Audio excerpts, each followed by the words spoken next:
विद्याविलासेन भूतभौतिकसृष्टयः तं नौमि परमात्मानं सच्चिदानन्दविग्रहं शङ्करं शङ्कराचार्यं केशवं बादरायणं सूत्रभाष्यकृतौ वन्दे भगवन्तौ पुनः पुनः। ईश्वरो गुरुरात्मेति मूर्तिभेदविभागिने व्योमवद्व्याप्तदेहाय दक्षिणामूर्तये नमः।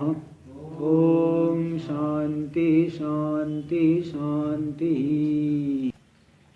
तो ये श्रवण मनन निधिध्यासन का लक्षण हो गया। तो यहाँ बताया कि इस मत में जो निधिध्यासन है ब्रह्म साक्षात्कार में साक्षात कारण है। ये कौन सी श्रुति से मालूम पड़ा? ते ध्यान योगानुगता अपश्यन देवात्म शक्तिम सगुणैर निगूढ़ाम। ये जो श्रुति है इसमें प्रमाण है।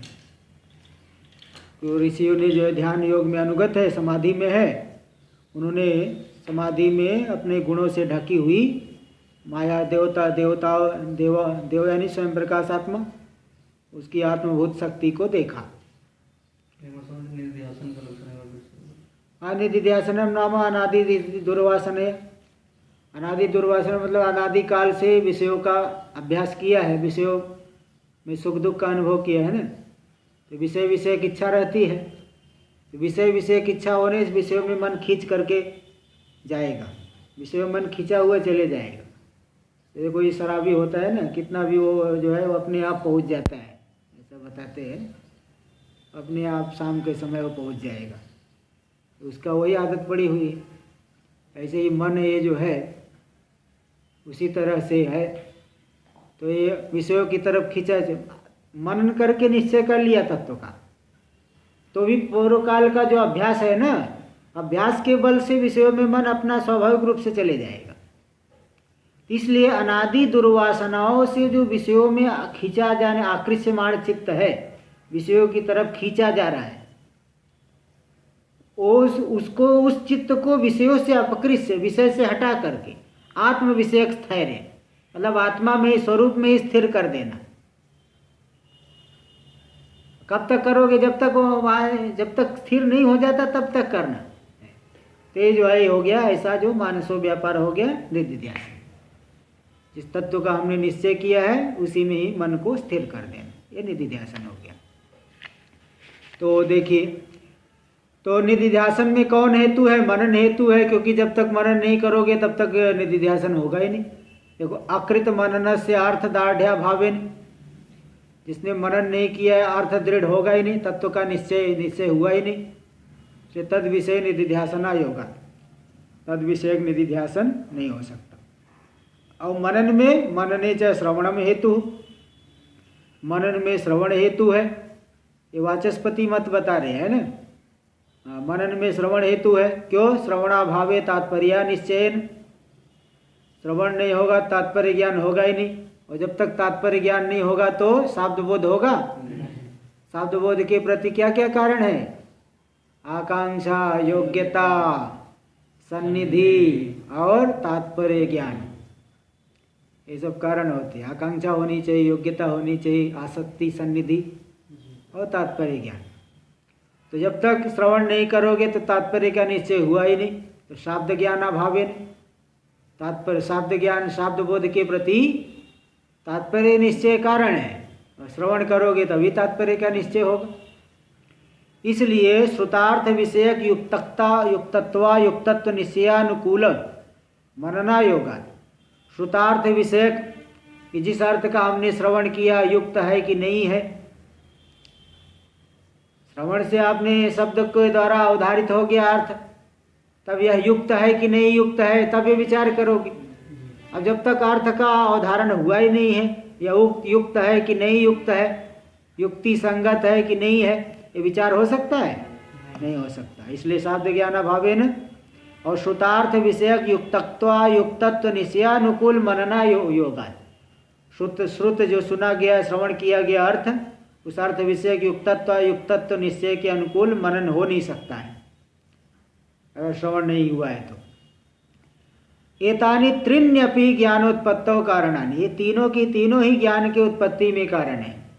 इति केचिदाचार्य ऊचिरे, ऐसा कुछ आचार्य ने, किसी आचार्य ने, वाचस्पति मिश्र ने कहा है। ये वाचस्पति मिश्र यहाँ पूरा हुआ उनका मत। अपरेतु, किंतु जो विवरण आचार्य है श्री प्रकाशात्मयति, उन्होंने कह दिया, वो तो कहते हैं कि अपरेतु श्रवणं प्रधानम, श्रवण तो प्रधान है।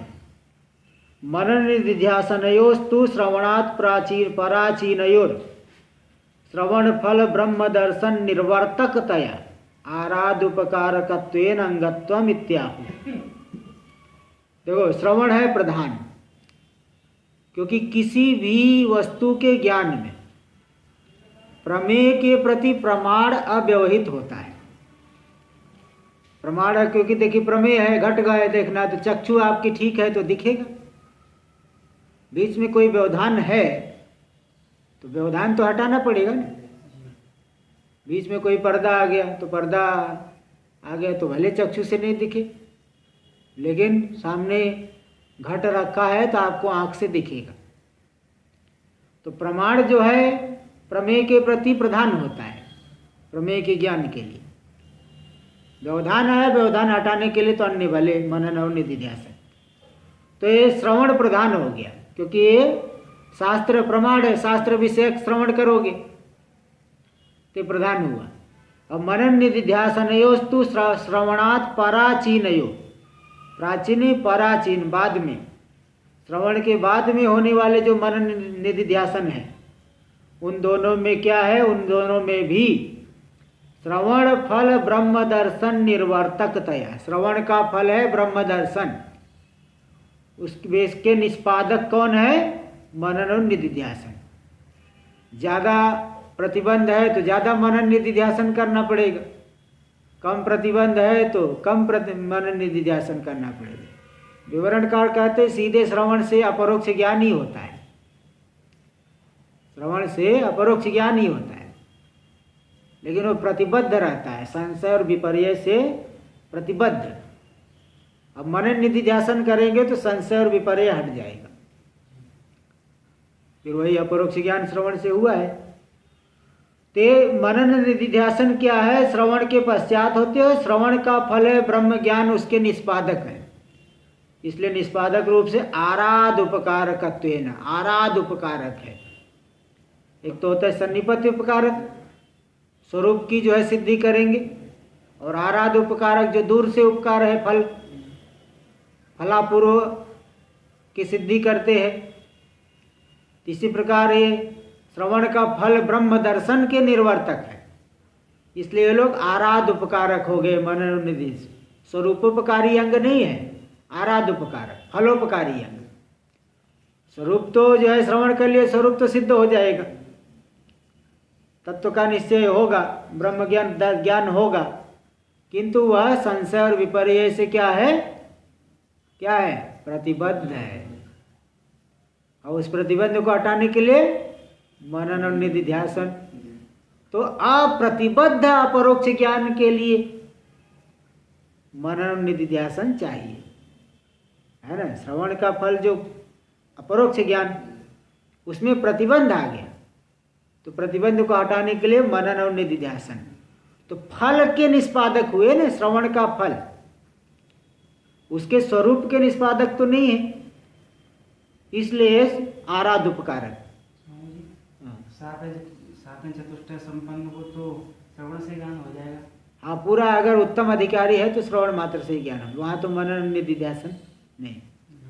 हाँ, मनन निधिध्यासन के, क्योंकि एकदम उत्तम अधिकारी है, तो उत्तम अधिकारी में भी तो इहा मूत्र फल भोग विराग, केवल ऐसा नहीं समझ लेना कि उसका नाम ही है उत्तम अधिकारी, नाम ही उत्तम अधिकारी नहीं है। नित्यानित्य वस्तु का पूरी तरह से विवेचन है उसके अंदर। यह मूत्र फल भोग विराग, यहाँ से लेकर के ब्रह्म लोक पर्यंत फलों से विरक्त है। और समाधि षट संपत्ति, समदम उपरति तितिक्षा श्रद्धा समाधान, और मोक्षा है तीव्र। तो ऐसा होगा तो उत्तम अधिकारी है तो तुरंत ज्ञान होगा। हाँ, लेकिन कुछ इसमें कमी रहती है तो फिर अधिक विलंब लगता है श्रवण करने से, और जो है उसके अंदर विवेक वैराग्य पुष्ट होते रहते हैं। चलिए देखिए, ते आराध उपकारकत्वेन अंगत्वम, आराध उपकारक रूप से अंग है। तदपि अंगत्वम न तार्ती शेषत्व रूप, ये जो अंगत्व है तृतीय अध्याय में जो वर्णित है, मीमांसा का तृतीय अध्याय में अंगत्व का निरूपण किया गया है। मीमांसा के 12 अध्यायों में प्रमाण भेद शेषत्व प्रयुक्ति क्रम संज्ञका अतिदेशोधिकारस्य सामान्येन विशेषतः ऊहो बाधस्य तर्कस्य प्रसंगश्चोदिता क्रमात्। 12 अध्याय में 12 विषय बताए हैं।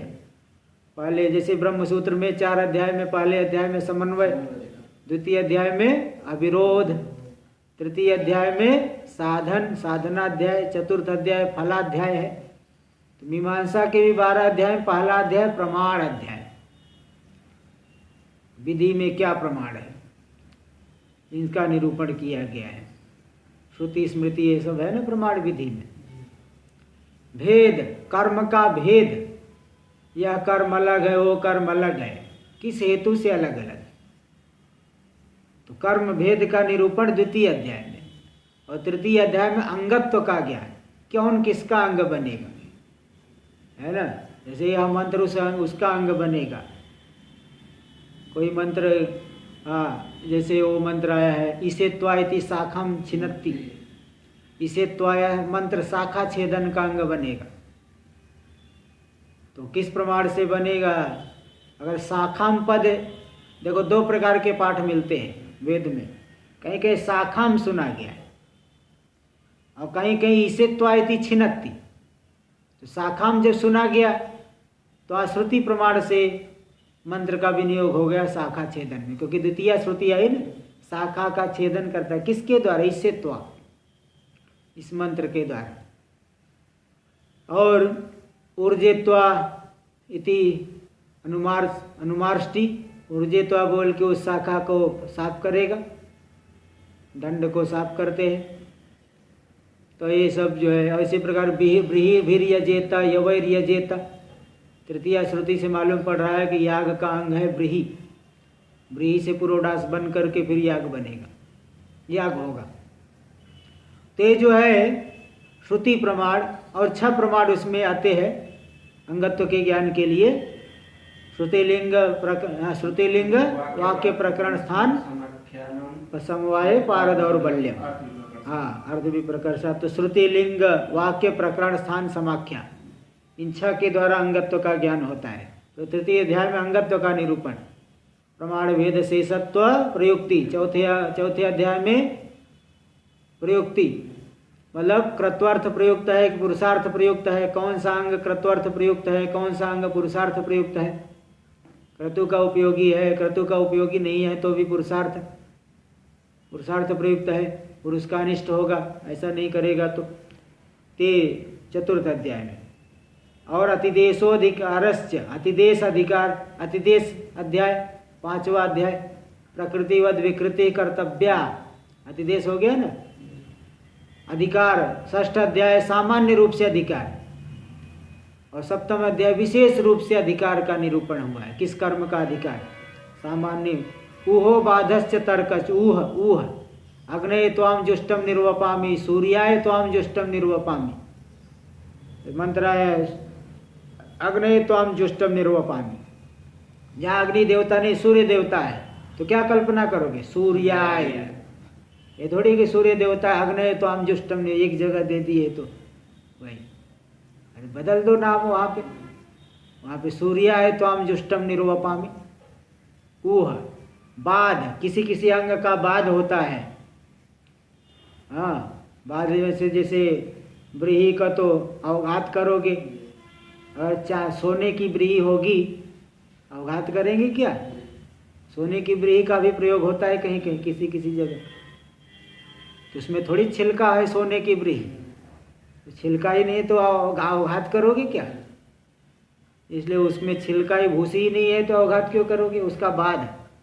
वो बाधश्च तर्कश्च प्रसंगश्चोदिता, प्रसंग तर्क, ये सब 12 अध्याय में होता है। 12 अलग अलग प्रमेय है, जो कि अर्थ संग्रह में भी आप टीका में शुरुआत में ही देख सकते हो। अर्थ संग्रह की टीका में शुरुआत में ही आ गया है। और मीमांसा न्याय, मीमांसा परिभाषा इत्यादि में आया है। चलिए देखिए आगे। तो ये तदपि अंगत्व न तार्ती, तार्ती शेषत्व तृतीय अध्याय भवम इति तार्तीयम। तार्ती तृतीय अध्याय में होने वाला जो शेषत्व अंगत्व रूपी ये अंगत्व ऐसा नहीं लेना, क्योंकि तस्य श्रुत्यादि अन्यतम प्रमाण गम्य से। मीमांसा के तृतीय अध्याय में जो अंगत्व का ज्ञान है वो श्रुति आदि 6 प्रमाणों से, श्रुति लिंग प्रकरण स्थान समाख्या, श्रुति लिंग वाक्य प्रकरण स्थान समाख्या, इन 6 में से किसी एक प्रमाण के द्वारा अंगत्व का ज्ञान होता है। प्रकृते श्रुत्यादि अन्यतमा भावे असंभवात्। प्रकृत विषय में आत्मा वारे द्रष्टव्य, श्रोतव्यो, मंतव्यो, निदिध्यासितव्य। बताओ कहाँ मालूम पड़ रहा है? श्रवण का अंग मनन है, मनन का अंग निदिध्यासन, अथवा नहीं, श्रवण कहाँ, श्रवण का अंग मनन है और निदिध्यासन है। कहाँ, किस शब्द से मालूम पड़ रहा है? ना तो साक्षात श्रुति है, ना ऐसा कोई ज्ञापक प्रमाण है, ज्ञापक शब्द है, न तो वाक्य प्रमाण है। किसी भी मतलब ऐसा कोई प्रमाण दिख नहीं रहा है। सीधे करे श्रोतव्यो, मंतव्यो, निदिध्यासितव्यो। मालूम पड़ रहा है क्या कौन किसका अंग है? ते श्रुति आदि अन्यतम प्रमाण के द्वारा नहीं है, यहाँ ज्ञान हो रहा है। इसलिए तार्ती शेषत्व रूपी अंग नहीं, अंगत्व नहीं। देखो यहाँ स्वयं दिखा रहे तृतीय अध्याय में कैसे अंगत्व का ज्ञान होता है। तथा ये ब्रीहिभिर यजेत, तृतीय अध्याय में जो है मीमांसा वाला तृतीय अध्याय लेना। मीमांसा के तृतीय अध्याय में देखो आया है ब्रीहिभिर यजेत। तार्तीयम का भी अर्थ टीका में किए थे, तृतीय अध्यायस्थम दे दिए स्वयं, तीसरी पंक्ति में टीका में दिए थे। तथा ब्रीहिभिर यजेत तदना जुहोति इत्यादौ इव। तो तदना जुहोति देखो ब्रीहिभिर यजेत, यानी याग का कारण है कौन? ब्रीहि। ब्रीहि वहाँ पूर्वडास बनाने में अंग बनेगा ब्रीहि। और ददना ज्योति, दही के द्वारा होम करता है, होम का कारण हो गया दही, अंग बन गया। इत्यादौ युव मनन निदिध्यासन और अंगत्वे न काचित् तृतीया श्रुतिरस्ति। इसी तरह से मनने न श्रवणम कुर्यात्, मनने न श्रोतव्यो, निदिध्यासने न श्रोतव्यो, ऐसा कहीं आया है? नहीं आया। इसलिए न काचित् तृतीया श्रुतिरस्ति। नापि बर्हिर्देव सदनम दामी इत्यादि मंत्राणाम बर्हि खंडन प्रकाशन सामर्थ्यवत। बर्हिर्देव सदनम दामी, देवताओं का जो सदन यानी निवास स्थान है बर्हि कुशा, उसको मैं काटता हूँ, ये मंत्र का अर्थ है। तो मंत्र से इसी अर्थ का प्रकाशन हो रहा है ना कि बर्हि का खंडन, कुशे का खंडन, कुशे को काट के लाना, कुशे को काटने का प्रकाशन हो रहा है मंत्र के द्वारा। इसलिए यह मंत्र कुशे के खंडन का प्रकाशन सामर्थ्य वाला होने से लिंग प्रमाण से यह मंत्र किसका अंग बना? कुश खंडन अंग बने, बर्हि खंडन अंग बनेगा। तो जिस लिंग प्रमाण से, लिंग यानी ज्ञापक शब्द, किस अर्थ का प्रकाशन शब्द कर रहा है? तो बर्हिर्देव सदनम दामी, ये मंत्र जो है बर्हि इत्यादि मंत्राणाम बर्हि खंडन प्रकाशन सामर्थ्यवत, जैसे वह बर्हि के खंडन का प्रकाशन का सामर्थ्य है इस मंत्र में, ऐसा शब्द है। तो वे जैसे वहाँ अंग बनता है लिंग प्रमाण से, उस प्रकार का भी नापि किंचित लिंगम अस्ति, कोई ऐसा लिंग नहीं है जिससे मालूम पड़े कि श्रवण का अंग है मनन और निदिध्यासन। नापि प्रदेशांतर पठित प्रवर्गस्य, वाक्य प्रमाण आता है, वाक्य प्रमाण से। तो अन्य जो है समय व्याहारो वाक्यम, पदांतर समय व्यवहार। पर्णमयी जुहू, पलाश की लकड़ी की बनी हुई जुहू नाम का पात्र, तो साथ में आया ना, साथ में पर्णमयी जुहुर भवति, हाँ वही। तो पर्ण साथ में जुहू का, साथ में पर्णमयी ऐसा विशेषण दिए ना, पदांतर का समय व्यवहार हुआ है, उसको वाक्य कहते हैं। नापि प्रदेशांतर पठित प्रवर्गस्य अग्निष्टोमे प्रविणक्ति इति वाक्यवत। अग्निष्टोम यानी ज्योतिष्टोम याग, ज्योतिष्टोम का ही ज्योति और अग्नि एक ही बात है। तो ज्योतिष्टोम याग में प्रदेशांतर पठित प्रवर्ग्य से, एक प्रवर्ग्य कर्म है जिसमें जो है वो हिंसा आदि होती है। तो प्रवर्गाख्यम कर्म कुर्यात् प्रवृणक्ति इति वाक्यवत्, प्रदेशांतर पठित है प्रवर्ग, मतलब अग्निष्टोम के प्रकरण में नहीं आया है, दूसरी जगह आया है, तो भी प्रवृणक्ति ऐसे वाक्य के होने की वजह से, प्रवृणक्ति यानी प्रवर्ग नाम के कर्म को करता है तो अग्निष्टोम का अंग बन गया प्रवर्ग कर्म, ऐसा वाक्य आना है, समव्यवहार हुआ है। तो वाक्यवत् श्रवणानुवादेन मनन निधिध्यासनयोर, श्रवण का अनुवाद करके मनन निधिध्यासन का विनियोजक, कोई लिंग विनियोजकम किंचित वाक्यम नापी अस्ति, नापी को जोड़ लेना हर जगह क्रियापद के साथ। जैसे वहाँ पे प्रवृणक्ति इस तरह से प्रवर्ग का अनुवाद, प्रवर्ग इस तरह वाक्य, इस वाक्य से अग्निष्टोम का अनुवाद करके को विधान किया गया है, तो वाक्य से वह अग्निष्टोम का अंग बनता है प्रवर्ग नाम का कर्म। इसी प्रकार श्रवण का अनुवाद करके मनन और निधिध्यासन का विनियोग हुआ है ज्ञान के लिए, इसलिए श्रवण का अंग बनेगा मनन निधिध्यासन, ऐसा कोई वाक्य नहीं है। फिर श्रुतिलिंग वाक्य प्रकरण, तो प्रकरण होता है उभयाकांक्षा, जैसे प्रयाज अनुयाज को फल की आकांक्षा है, किम भावाकांक्षा, और ज्योतिष्टोम को किस, दर्शपूर्ण मास को किसकी आकांक्षा है, कथम भावाकांक्षा, सहकारी अंगों की आकांक्षा। जैसे कोई सेठ आदमी है, नौकर ढूंढ रहा है, और कोई नौकर है, सेठ थोड़ी ढूंढ रहा है, वो सोच रहा है कोई नौकरी मिल जाए, सेठ तो बहुत है, कहीं नौकरी मिले, तो जो है वो नौकरी दोनों के मिलन हो गया कहीं किसी माध्यम से, तो जो है वो अंग उसका नौकर बन गया, अंग बन गया। चलो एक ही बात है, बात आपकी भी सही है। सिर्फ ढूंढ रहा है और दग दरा था नाश्ता सोने आए, हाँ वो तो है ही। चलिए, इस तरह से उभयाकांक्षा से जैसे हो जाता है, उभयाकांक्षा से संबंध बन जाता है। तो जैसे कोई जो है शिष्य ढूंढ रहे हैं, कोई आचार्य है, पढ़ लिए लेकिन कोई शिष्य नहीं मिल रहा है, और कोई है पढ़ने के लिए आचार्य नहीं मिल रहा है, तो दोनों के बीच में आकांक्षा है, भाई चलो उनको पढ़ाना है, इनको पढ़ना है। बहुत भाग रहे हैं यहाँ से, पढ़ाने वाला भी नहीं मिल रहा है बाहर में समझिए, इसलिए बहुत भाग रहे हैं यहाँ से। महाराष्ट्र के कुछ विद्यार्थी भाग गए, कैलाश का आशय यहाँ थे, हाँ वो तो है, सब भाग रहे। चलो है कुछ लोग, अब तो आ जाएंगे, इसमें क्या है। चलिए देखिए आगे। तो इस तरह से जैसे उभयाकांक्षा होनी चाहिए ना, तो दोनों तरफ से आकांक्षा हो तो संबंध बनता है। तो यही बात, नापि दर्शपूर्ण मासाभ्यम स्वर्ग कामो यजेत, स्वर्ग को चाहने वाला है दर्शपूर्ण मास के द्वारा इष्ट की प्राप्ति करे, स्वर्ग फल की प्राप्ति करे थी। वाक्यावगत फल साधनताक दर्शपूर्ण मास प्रकरणे, वाक्येन अवगता फल साधनता यस्य दर्शपूर्ण मासस्य, फल का साधन है दर्शपूर्ण मास, दर्शपूर्ण मास में फल की साधनता वाक्य से मालूम पड़ी। उस दर्शपूर्ण मास के प्रकरण में हाँ प्रयाज आदि आए हैं, हाँ कि जो है ईडो यस्ति, बर्हिर यस्ति, तनुन्पातम यस्ति, स्वाहाकारम यस्ति, समिधो यस्ति, ये पंच प्रयाज है।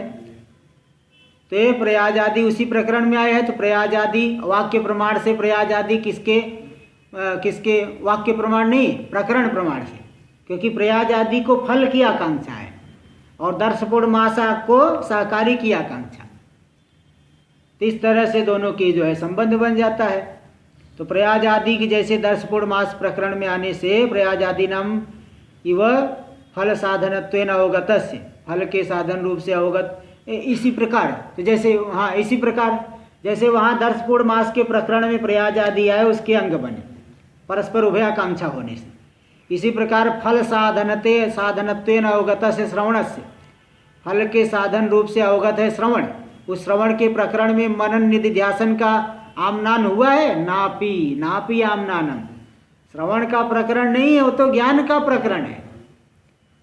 तो श्रवण का अगर प्रकरण होता, उस प्रकरण में मनन निधिध्यासन का कथन होता, तब मनन निधिध्यासन श्रवण के अंग बनते। लेकिन ऐसा श्रवण का प्रकरण नहीं है, तो ज्ञान का प्रकरण है, श्रवण का प्रकरण थोड़ी है। तो इसलिए यहाँ पे तृतीय अध्याय में जो जो अंगत्व के ज्ञापक है प्रमाण दिए हैं, उन प्रमाणों से तो मनन निधिध्यासन अंग नहीं बन पाएगा, बल्कि कैसा अंग? आराध उपकारक अंग बनेगा। ननु द्रष्टव्य इति दर्शनानुवादेन श्रवणे विहिते सति। फिर यहाँ पूर्व पक्षी कह रहा है द्रष्टव्य, इसके द्वारा श्रवण का दर्शन यानी ज्ञान का अनुवाद करके श्रवणे विहिते सति, श्रवण का विधान हुआ। तो फलवत्तया श्रवण प्रकरण, फल वाला हो गया श्रवण का प्रकरण। श्रवण का भाई दर्शन का अनुवाद करके श्रवण का विधान किया गया ना, तो ज्ञान किसका फल हुआ? श्रवण का। फलवत्वेन, जो फलवत्ता से युक्त कौन है? फल से युक्त कौन है? श्रवण का प्रकरण। उस श्रवण के प्रकरण में तत्सन्निधौ आमनातयोर मनन निधिध्यासनयोः, उसी श्रवण के प्रकरण में उसकी सन्निधि में जो पढ़े गए हैं मनन और निधिध्यासन, ये दोनों प्रयाज न्याय न प्रकरणादेव अंगता। प्रयाज न्याय से प्रकरण प्रमाण से ही अंग बन जाए। जैसे प्रयाज आदि दर्श पूर्णमास के प्रकरण में आए, तो दर्श पूर्णमास फल वाला है, अंगों की आवश्यकता है, अंगों को फल की आकांक्षा है, तो जैसे वहाँ हो गया। इसी प्रकार फल के साधन रूप से श्रवण का विधान किया गया है, तो श्रवण के प्रकरण में मनन और निधिध्यासन आए हैं, इसलिए मनन निधिध्यासन भी श्रवण के अंग बन जाए प्रकरण प्रमाण से। इति चेत सिद्धांति करण न, ऐसा मत कहो। ते ध्यान योगानुगता पश्यन इत्यादि श्रुत्यंतरे, जो ध्यान योग में अनुगत है ऋषि लोग, उन्होंने देवताओं की स्वरूप, आत्मा की स्वरूप भूता शक्ति माया का दर्शन किए। इस अन्य श्रुति में ध्यान से दर्शन साधनत्वेन अवगतस्य, जो ध्यान है ज्ञान के साधन रूप से ज्ञात हुआ है, उसमें अंगाकांक्षायाम, अंग की आकांक्षा होने पर प्रयाज न्याय न श्रवण मननयोरेव अंगतापत्ति। प्रयाज न्याय से श्रवण मनन ही बल्कि अंग बन जाएंगे, क्योंकि फल वाला कौन सुना गया? निधिध्यासन। श्वेता स्वतरोपनिषद में आया है, फल वाला निधिध्यासन मालूम पड़ा है, इसलिए श्रवण मनन उल्टा श्रवण मनन ही अंग बन जाएंगे। इसलिए प्रकरण प्रमाण से नहीं कह सकते, तब तो उल्टा हो जाएगा। तो क्रम समाख्ये च दूर निरस्ते, जब श्रुति आदि ही सिद्ध है ही नहीं, तो क्रम समाख्या तो दूर से ही निरस्त हो गया, वो तो है ही नहीं। इसलिए 6 के 6 प्रमाणों से मनन निधिध्यासन श्रवण के अंग नहीं बन पाएंगे। फिर वही आराध उपकारक अंग बनेंगे, फल के उपकारक। किंच प्रयाजाद, इसलिए वो तारती शेषत्व तृतीय अध्याय में जो अंगत्व है उस प्रकार का अंग नहीं बन रहे मनन निधिध्यासन, बल्कि श्रवण का फल है ब्रह्म ज्ञान, उस ब्रह्म ज्ञान के निष्पादक रूप से आराध उपकारक फल की सिद्धि कर रहे, तो इसलिए आराध उपकारक अंग बने, ये सिद्ध हुआ। किंच, दूसरी बात है भी इसके अतिरिक्त, प्रयाज आदव अंगत्व विचारा सप्रयोजना, प्रयाज आदि में अंगत्व का विचार तो प्रयोजन से युक्त है, वो प्रयोजन वाला है। पूर्व पक्षे विकृतिषु न प्रयाज आदि अनुष्ठान, वहाँ अंगत्व विचार का क्या प्रयोजन है? पूर्व पक्ष ये कहेगा कि अंगत्व का विचार करने से जो मुख्य याग है दर्श पूर्णमास प्रकृति याग, उसमें तो प्रयाज आदि का अनुष्ठान होगा, और जो अंग अन्य विकृति याग है उसमें प्रयाज आदि का अनुष्ठान नहीं होगा, प्रकृति में होगा, विकृति में नहीं होगा। तो पूर्व पक्ष यही अंगत्व विचार का प्रयोजन बताता है, पूर्व विकृति में प्रयाज आदि का अनुष्ठान नहीं होगा। और सिद्धांते तो तत्रापि तदनुष्ठानमिति, और सिद्धांत में क्या कहेंगे कि विकृति यागों में भी प्रयाज आदि का अनुष्ठान होगा, क्योंकि जो चोदक वाक्य अतिदेश वाक्य आएगा, प्रकृतिवद विकृति कर्तव्या, प्रकृति के समान विकृति यागों को भी करना चाहिए। तो प्रकृति याग किसे कहते हैं? जिसमें सकल अंग का उपदेश हुआ है उसे कहते हैं प्रकृति याग, और जिसमें संपूर्ण अंगों का उपदेश नहीं हुआ है उसे कहते हैं विकृति याग। तो भाई इसी से प्रकृति विकृति में अंतर आ गया, और प्रकृति के समान विकृति को कर लेना चाहिए, तो वहाँ से अंग यहाँ विकृति में आएंगे इस तरह से। तो विकृति में भी उसका अनुष्ठान होगा, यही विचार का फल हो गया सिद्धांत में। प्रकृते तु श्रवणम न कस्यचित प्रकृति, प्रकृति विषय में जो विचार जिसका चल रहा है वहाँ श्रवण किसी की प्रकृति नहीं है। वहाँ तो दर्शपूर्ण मास किसकी प्रकृति है? इष्टियों की, इष्टियों की। देखो 3 प्रकार के याग, इष्टि, सोमयाग, पशु याग। इष्टि यानी जो दूध दही घी से याग किया जाता है उसको कहते हैं इष्टि। सभी इष्टियों की प्रकृति है, मूल याग है दर्शपूर्ण मास। सभी पशु यागों की प्रकृति है अग्नि सोमी। सभी सोम यागों की प्रकृति है ज्योतिष्टोम याग। ये तो ध्यान रहना चाहिए, कई बार बता चुका हूँ यहाँ, इसमें भले नहीं अन्य ग्रंथों में तो बताया ही हो। तो ये जो है प्रकृति में श्रवण में तो श्रवण का कोई तो प्रकृति, श्रवण किसी की प्रकृति तो है नहीं। ये न मनन निधिध्यासनयोः तत्रापि अनुष्ठानम अंगत्व विचार फलम, जिससे कि मनन और निधिध्यासन का वहाँ भी अनुष्ठान होगा, यही अंगत्व विचार का फल है। ऐसे कोई प्रकृति तो है नहीं है।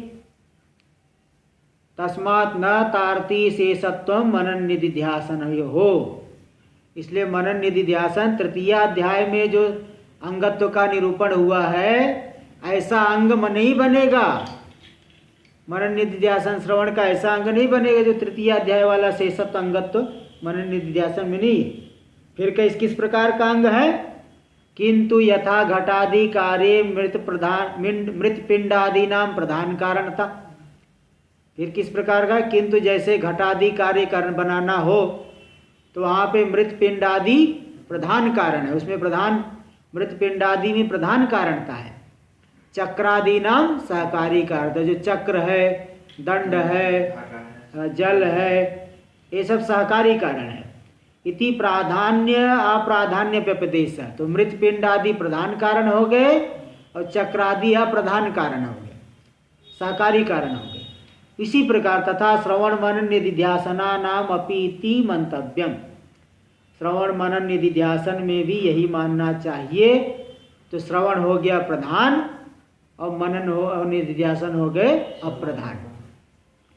सूचितम चैतद विवरणाचार्य, इस बात को स्वयं विवरणाचार्य ने विवरण नाम के ग्रंथ में सूचना दी है।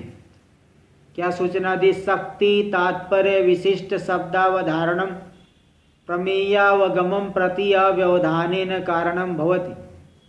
शक्ति और तात्पर्य, शक्ति यानी शब्द सामर्थ्य, पद की शक्ति, और तात्पर्य वक्तुरिच्छा तात्पर्य, इनसे विशिष्ट जो शब्द का निश्चय षड्विध लिंगों के द्वारा निश्चय कर लेना, वह प्रमेयावगमम प्रति अव्यवधानेन कारणम भवति। प्रमेय के ज्ञान के प्रति वह अव्यवहित रूप से कारण बनता है। क्यों? क्योंकि नियम है प्रमाणस्य प्रमेयावगमम प्रति अव्यवधानत्वात्। अव्यवधानात् प्रमाण जो है प्रमेय ज्ञान के प्रति व्यवहित नहीं होता है। सामने घट रखा हुआ है तो आँख से दिखेगा ही, सामने घट है, आँख खोलोगे तो दिखाई पड़ेगा। प्रमाण जो है प्रमेय के ज्ञान के प्रति व्यवहित नहीं होता है। मनन निधिध्यासने तो चित्तस्य प्रत्यगात्म प्रवणता संस्कार परिनिष्पन्न तदेकाग्र वृत्ति कार्य द्वारेण ब्रह्मानुभव हेतुताम प्रतिपद्यते। मनन निधिध्यासन क्या करेंगे? मनन निधिध्यासन तो चित्त से प्रत्यगात्म प्रवणता, चित्त को क्या करेंगे? पहले बहिर्मुख था, मनन और निधिध्यासन किए तो आत्माभिमुख कर देंगे। प्रत्यगात्म प्रवणता, प्रवणता मतलब अभिमुख्यता, प्रवण मतलब उसकी तरफ झुकाव, पहले विषयों की तरफ झुकाव था, मनन निधिध्यासन किए तो आत्मा की तरफ उनका झुकाव हो गया मन का। तो प्रत्यगात्म प्रवणता संस्कार बारंबार की है, उसी के संस्कार से परिनिष्पन्न चित्त क्या हो जाएगा? एकाग्र हो जाए। एक दिन ध्यान करोगे तो एकाग्र नहीं होगा, रोज रोज ध्यान करने से एकदम एकाग्र हो जाता है। तो प्रत्यगात्म प्रवणता संस्कार से परिनिष्पन्न जो चित्त की एकाग्र वृत्ति, उस वृत्ति रूपी कार्य के माध्यम से, एकाग्र वृत्ति चित्त की जो बन गई, किसके माध्यम से बनी? मनन निधिध्यासन के द्वारा। तो उस एकाग्र वृत्ति रूपी कार्य के कार्य द्वारेण ब्रह्मानुभव हेतुताम प्रतिपद्यते, ब्रह्म ज्ञान की कारणता को प्राप्त करते कौन? मनन निधिध्यासन। इति फलम प्रत्यव्यवहित कारणस्य, तो फल के प्रति अव्यवहित रूप से कारण कौन हो गया? विशिष्ट शब्दावधारण, जो शक्ति और तात्पर्य से विशिष्ट शब्द का निश्चय, षड्विध लिंगों से सब निश्चय हो जाएगा। वह विशिष्ट शब्दावधारण वह अब फल के प्रति अव्यवहित, प्रमेय के अज्ञान के प्रति अव्यवहित कारण हुआ। अव्यवहिते मनन निधिध्यासने, मनन निधिध्यासन तो चित्त को एकाग्र कर देते हैं, प्रत्येगात्म के अभिमुख्य बना करके उसके संस्कार से उसकी एकाग्र वृत्ति को कर देते हैं। तो मनन निधिध्यासन तद अंगे, मनन निधिध्यासन व्यवहित होने से उस श्रवण के अंग बन गए। तद अंगे अंगीक्रियते, देखो ये यहाँ कौमा पूरा हुआ ना, ये पूरी की पूरी विवरण की पंक्ति है, विवरण नाम के ग्रंथ की पंक्ति। इति, इस तरह से वहाँ दिखाए है, विवरणाचार्य ने सूचना दी है, तो उन्होंने श्रवण को मुख्य माना है।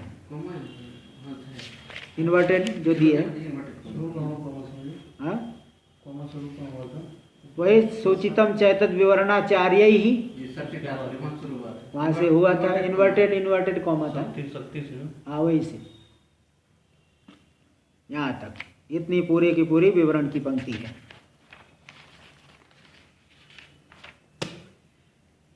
अरे हो गया। श्रवणादिषु च मुमुक्षूणाम अधिकार, श्रवणादि में किसका अधिकार है? मुमुक्षु का अधिकार है। ऐसा नहीं कि किसी को जो है पुत्र चाहिए, चलो थोड़ा सा महात्माओं की सन्निधि में बैठ जाएंगे, हो जाएगा, थोड़ा पुण्य होने से नहीं। मुमुक्षु का अधिकार नहीं है, भोग चाहने वाले का अधिकार नहीं, मुमुक्षु का अधिकार, जो जिसको मुक्ति चाहिए। हाँ, तो क्योंकि भाई करोड़पति बनने में किसका अधिकार है? बताओ। गरीब का अधिकार है, जो अर्थ चाहता है, धन चाहता है। करोड़पति बनने में उसी का अधिकार है जो अपने आप को गरीब माने और उस धन चाहेगा, तो करोड़पति बनने में उसका अधिकार है। और जो पहले से ही अपने आप को शहंशाह मानता है, वो क्या घूमेगा क्या? उसको वो नहीं, वो अधिकारी नहीं। मतलब जिसको जो चाहिए, मतलब उसका अधिकारी बनता है, योग्यता भी हो। तो श्रवणादि में मुमुक्षु का अधिकार। कश्चित धीर प्रत्येगात्मान अवृत चक्षुर अमृतत्व इच्छन, अमृतत्व की इच्छा करता हुआ, हाँ, प्रत्येगात्मा को देख लेता है, आवृत चक्षु हो करके धीर पुरुष देख लेता है। तो मतलब क्या एक ही वहाँ धीरता तो बहुत लोगों में है, लेकिन वो धीरता ज़्यादा दिन टिक नहीं पाती, मुमुक्षा के अभाव होने की वजह से। मुमुक्षा है तो धीरता जो है अडिग रहती है। थोड़े दिन तक समाहित होकर दिखा देना, ये तो सरल है। लंबे समय तक धीरता कब रहेगी? जब मुमुक्षा हो। तो देखो, श्रवणादिषु च मुमुक्षूणाम अधिकार, जैसे काम्य कर्मणि कस्य अधिकार? फल कामस्य अधिकार। काम्य कर्मों में जो फल चाहने वाले का अधिकार है। जिसको फल ही नहीं चाहिए, वो किस बात के लिए याग करेगा? ये बताओ, वो याग नहीं करेगा। मुमुक्षायाम च नित्यानित्य वस्तु विवेकस्य, मुमुक्षा में तो बाकी जो शुरुआत के तीन है, नित्या, विवेक, वैराग्य, समाधि, षट संपत्ति, ये तीन रहेगा तब मुमुक्षा होगी। अब ये नहीं कहने वाले पूरी तरह से जितना विवेचन करेगा, उतना वैराग्य होते जाएगा, उतना श्रम दम आदि आएंगे, उतनी मुमुक्षा होते जाएगी। ऐसा नहीं पूरा विवेक होने के बाद ही फिर मुमुक्षा जरा से शुरू होगी। धीरे धीरे जैसे जैसे यहाँ विवेक करते गया, वैसे वैसे वैराग्य होते गया। वैराग्य तो सभी के, इसलिए उदाहरण देते वैराग्य सभी के अंदर है। कौन सा आदमी ऐसा नहीं जिसके वैराग्य नहीं? भाई जैसे कोई आदमी 5,000 कमा रहा है, दूसरी जगह बोले यहाँ तेरे को 10,000 देंगे, तो 5,000 से विरक्त होगा कि नहीं? आराम से विरक्त हो जाएगा। तो किसके अंदर वैराग्य नहीं है? कहीं न कहीं से वैराग्य है, लेकिन जहाँ जहाँ से विवेचन करते जाओ, जैसे जैसे विवेक बढ़ता जाए तो वैराग्य भी बढ़ते जाएगा। तो एक मतलब धीरे धीरे वो बढ़ते जाता है। तो मुमुक्षायाम च नित्यानित्य वस्तु विवेकस्य, मुमुक्षा में इन तीनों का, यह मूत्र अर्थ फल भोग विरागस्य, इस श्लोक और परलोक में होने वाले जो विषय के फल भोग सुख दुख सुख भोग से जो विरक्त है, सुखादि अनुभव से विरक्त है, विरागस्य, और श्रम दमोपरति तितिक्षा समाधान श्रद्धा नाम च, श्रम दम उपरति तितिक्षा समाधान और श्रद्धा, इन सब का मुमुक्षा में विनियोग है। ये श्रम क्या है? अंतर इंद्रिय निग्रह श्रम, यही बताया था ना। मन को तो वहाँ इंद्रिय नहीं माने, लेकिन यहाँ अंतर इंद्रिय निग्रह श्रम, यहाँ इंद्रिय बोल दिए है। अंतर इंद्रिय, इंद्रिय लिख दिए कि नहीं मन? अंतर इंद्रिय क्या आपके मत में क्या है? ये मन ही तो मांस पिंड मांस खंड थोड़ी है, मन इंद्रिय है ना। अंतर इंद्रिय निग्रह श्रम, बाह्य इंद्रिय निग्रहो दम, बाह्य इंद्रियों को निगृहित करना, बाह्य इंद्रियों के दम हो गया। विक्षेपा भाव उपरति, विक्षेप का भाव होना, उपरति उपरामता। शीतोष्णादि द्वंद्व सहनम तितिक्षा, शीतोष्णादि द्वंद्वों को सहन कर लेना, शीतोष्ण आदि से हानि लाभ ये सब जितना भी है। चित्त एकाग्रम समाधानम, चित्त एकाग्र होना, ये समाधान हो गया। गुरु वेदांत वाक्य विश्वास श्रद्धा, गुरु और वेदांत वाक्य में दृढ़ विश्वास होना, यही श्रद्धा है। आगे हम लोग कल करेंगे, कल तो पूरा हो जाएगा ये, ऐसा, हाँ कल पूरा हो जाएगा ऐसा लग तो, हाँ कल हो जाएगा। चलो, ओम पूर्णमदः पूर्णमिदं पूर्णात् पूर्णमुदच्यते पूर्णस्य पूर्णमादाय पूर्णमेवावशिष्यते। ओम शांति शांति शांति।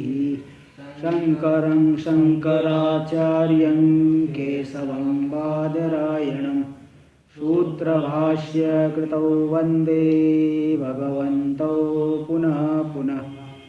ईश्वरो गुरुरात्मेति मूर्तिभेद विभागिने व्योमवद्व्याप्तदेहाय दक्षिणामूर्तये नमः।